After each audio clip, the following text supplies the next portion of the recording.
Today we're going to be riding a DUCATI 999. Maybe. I'm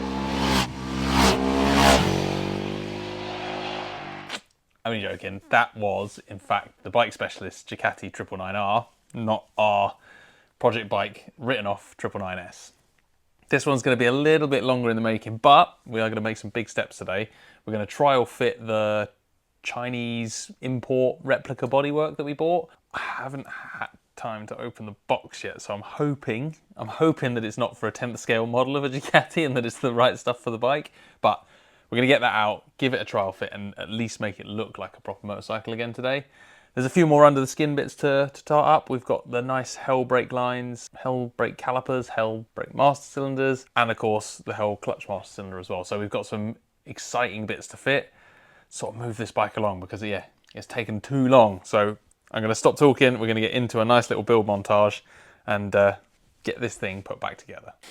The greatest intentions to make loads of progress are nearly always met pretty quickly with a rounded off bolt, a snap bolt, a problem child. We were putting the rear sets on the other day and I noticed that this particular bolt, it didn't feel nice when I threaded it into the engine, and when I pulled it back out, it had 4 or 5 of the threads wedged in the bolt itself. So there's a few options of ways to fix this. Drill it out, use a bigger bolt, but then that means having to sleeve down the bolt or use different things. This is like a special shouldered bolt for holding the rear brake lever on. So that wasn't really an option. By far the best option here would to be use what's called a time circuit. By far the best option would be buy another crankcase, but by far the most realistic good option is a time circuit, which is a steel insert that you would wind. You'd drill it out bigger, put a steel insert in, wind it in, and then you'd have a steel thread to work with. The next best option is a helicoil kit. There's actually a reasonable amount of thread left in there. So I'm going to use a helicoil kit, which is a drill and then a tap and then one of these little windy things. And you wind that spring looking thing into a thread you've tapped in there. And then this steel effectively on the inside acts as the thread that the bolt goes into. So the bolt then threads into that. So you get a steel thread in an alloy case. There's a few people who are a bit suspicious about these, but I've used them to good effect. I wouldn't use one if it was a bolt that I was going to be taking in and out regularly. You know, if it was a bolt like a caliper bolt, for instance, where you're in and out quite regularly every time you change the wheels, I probably would lean towards using a time cert. But for this application, this means I don't have to drill out so much of the case, so I don't make the wall thickness of the case any thinner. And it also is a good cost-effective solution. It's about 1/10 of the cost of doing the equivalent time cert. So that's what I'm going to do. I'm going to fix the broken thread. The third option, of course, is cover it in Loctite, close one eye, and walk away. But we're not going to do that because we're better than that.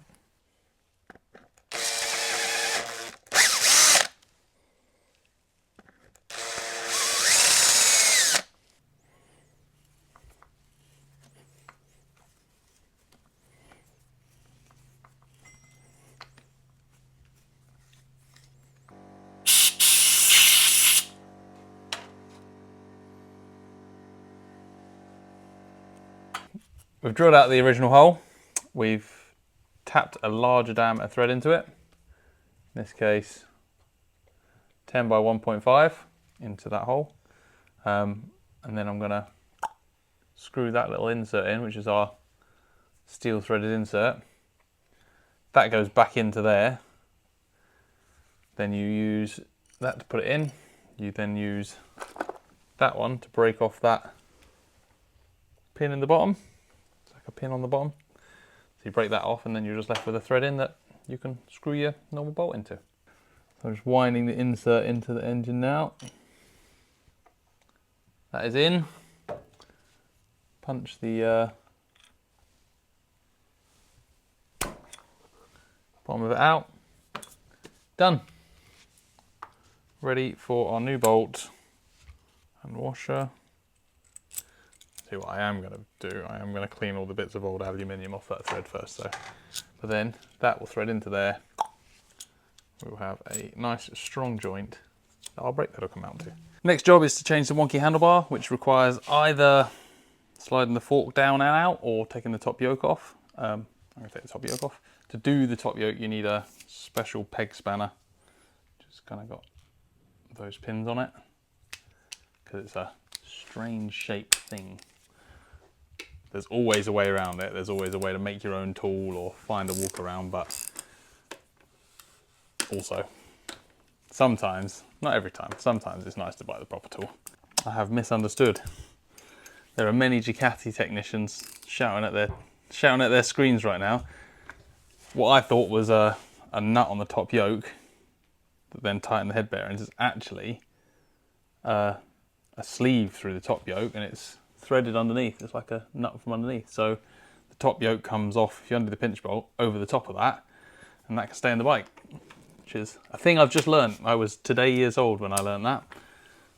So if I now wind that down, that is actually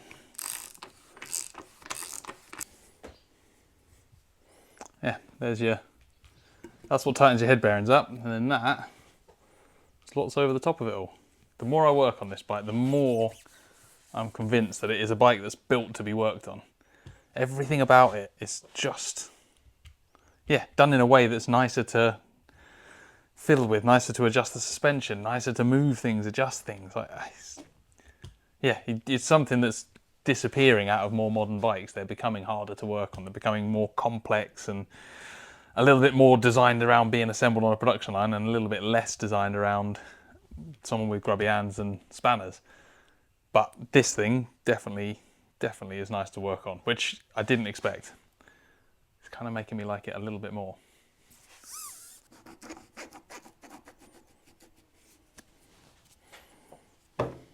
Oh, mudguard is on.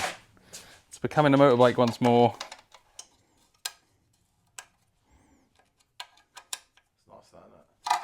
It's better, isn't it?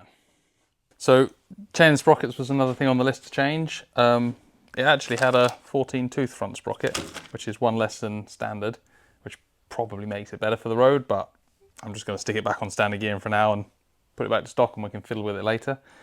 Bike Talk Racing helpfully supplied a chain and sprocket set, so we can get them on.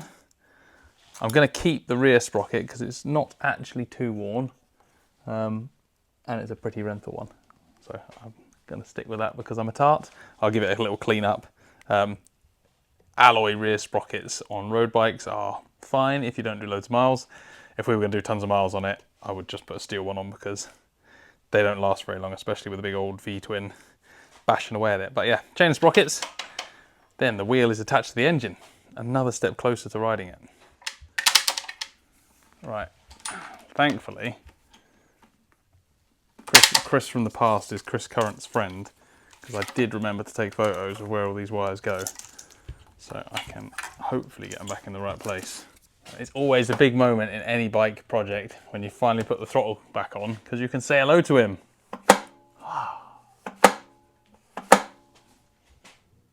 Now I really want to ride it.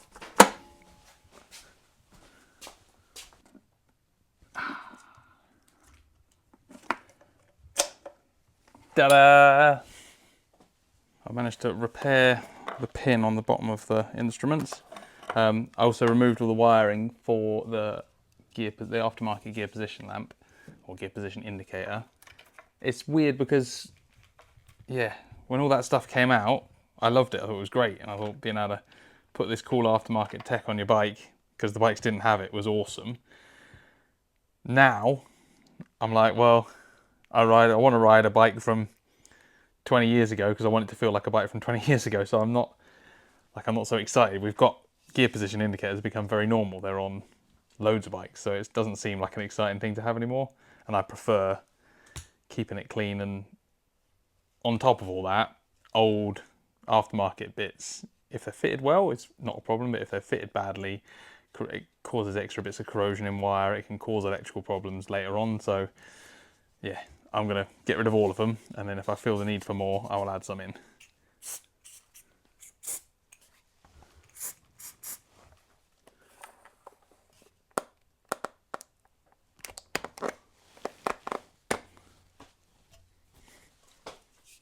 Next job on the list is a bit more shiny bits, because I'm feeling the need for shiny stuff.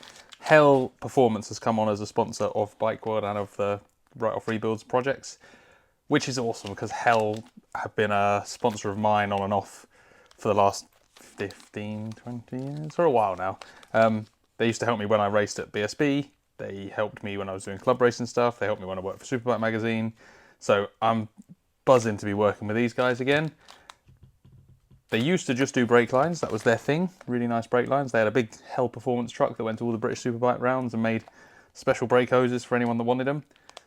They've branched out. So as well as Hel brake lines and all of their super high quality fittings, we've also got some really, really nice stuff, which is kind of new for them, or newer for them. We've got a set of their Hel radial master cylinders, which are absolutely gorgeous. So we've got clutch and brake master cylinders there. And the really special bit. Dun, dun, dun, dun. Not very well practiced at unboxing videos. Sorry, bear with me. Most excitingly, these beauties, which are Hel's racing brake caliper. Again, they're not just made to look pretty, they are really, really high quality calipers. People have raced with them at very high level and developed them over a number of years.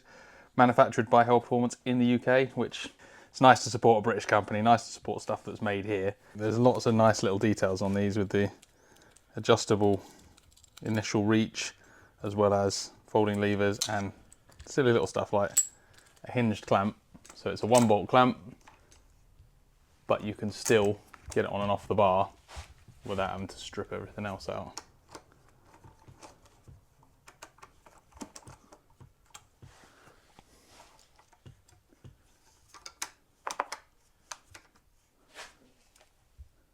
Oh, look at that. That is 15% faster already. Or slower. Is it better? Is it better slower or faster with brakes? Later. 15% later on the brakes already. There we go.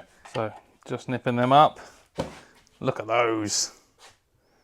I'm happy with them. I'll do all the bolts up properly in a minute, but that looks awesome. Proper modern fancy calipers on our 999.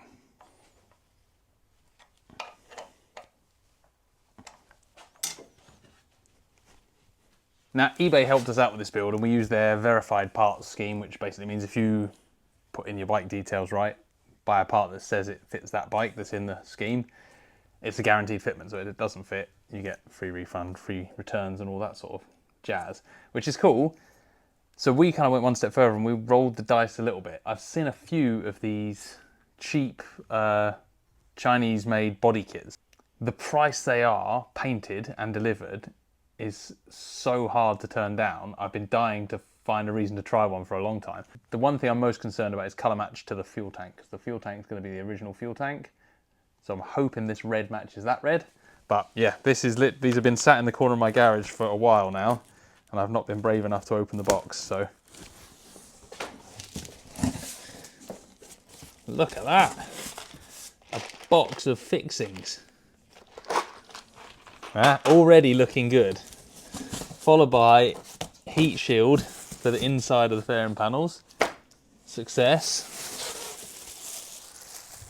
A tinted windscreen that's so tinted you can't really see through it, but tinted windscreen. It's cool. A big box full of DUCATI panels.